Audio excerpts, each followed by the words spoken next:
Hello friends, I am Dr. Adira, dental surgeon. പല്ല് സംബന്ധമായിട്ടുള്ള informative വീഡിയോസിനായി channel ഒന്ന് subscribe ചെയ്യൂ കേട്ടോ. ഇൻസ്റ്റാഗ്രാമിലെ കൂട്ടുകാരുടെ ഈ അക്കൗണ്ട് ഫോളോ ചെയ്യൂ. പല്ലിന് കമ്പി ഇട്ടിട്ട് 2 മാസം കഴിഞ്ഞു.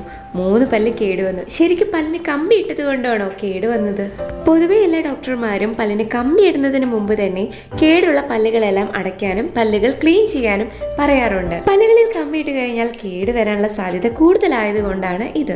പല്ലിന് കേട് ഓൾറെഡി ഉണ്ടായിരുന്നിരിക്കണം. അതിനുശേഷം കമ്പി ഇട്ടപ്പോൾ ഇത് വൃത്തിയാക്കാനുള്ള ബുദ്ധിമുട്ട് കാരണം കേട് കൂടിയതാവാം. പല്ലിന് കമ്പിയിടാൻ ഉദ്ദേശിക്കുന്ന എല്ലാ കൂട്ടുകാരും കമ്പി ഇടുന്നതിന് മുമ്പ് തന്നെ നിങ്ങളുടെ പല്ലുകൾ അടയ്ക്കുന്നതും ക്ലീൻ ചെയ്യുന്നതും വളരെ നല്ലതാണ്. ഇല്ലെങ്കിൽ പല്ലിന് കമ്പി വരുന്ന സമയമാകുമ്പോഴേക്കും നിങ്ങളുടെ പല്ലുകൾ റൂട്ട് കനാൽ ട്രീറ്റ്മെന്റ് വരെ എത്തിയേക്കും. അതുപോലെ ഷുഗർ ഇൻടേക്ക് കുറയ്ക്കുന്നതാണ് കമ്പി ഇടുന്ന ടൈമിൽ ഏറ്റവും നല്ലത്.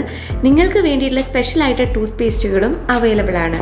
ഇതുപോലുള്ള ഒരു ടൂത്ത് പേസ്റ്റ് ആണ് ആംഫ്ലോർ പോലുള്ളവ. ഇതിന്റെ മൗത്ത് വാഷസും അവൈലബിൾ ആണ്. ഇങ്ങനെയുള്ള ടൂത്ത് പേസ്റ്റുകളും മൗത്ത് വാഷസും നിങ്ങളുടെ കേട് വരാൻ പോകുന്ന പല്ലുകളെ തടയാൻ സഹായിക്കുന്നു. പേസ്റ്റ് പോലെ തന്നെ നിങ്ങളുടെ ബ്രഷിംഗ് ടെക്നിക്കും ഭയങ്കര ഇമ്പോർട്ടന്റ് ആണ് കേട്ടോ. ഈ വീഡിയോ നിങ്ങൾക്ക് ഉപകാരപ്പെട്ടെങ്കിൽ ചാനൽ സബ്സ്ക്രൈബ് ചെയ്യാൻ പരിഗണിക്കുക കേട്ടോ.